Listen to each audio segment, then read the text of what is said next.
હમણાં જ અમે વાત કરતા હતા, હું કંઈક કોઈ આર્ટિકલ વાંચતો હતો કે 10-15 વર્ષ પછી યુવાનોમાં એક નવો રોગ જોવા મળશે, અને તે શું કે એ વાણીથી કોઈની સાથે સંપર્ક સાધવાની ક્ષમતા ગુમાવી બેસશે. કારણ કે એને ખાલી જોવાની ને સાંભળવાની જ તે ટેવ પડી છે. એ જ અભ્યાસ છે હવે મોબાઈલને કારણે. વાર્તાલાપ ભૂલી જશે. વાણીથી જે સંવાદ સાધવો જોઈએ એ ધીમે ધીમે ખતમ થશે. લખવાનું ઓછું થશે, બોલવાનું ઓછું થશે, સાંભળવાનું ને જોવાનું એ બહુ.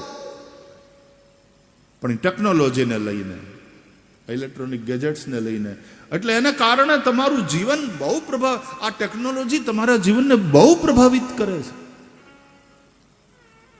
જીવન આખું બદલાઈ જશે.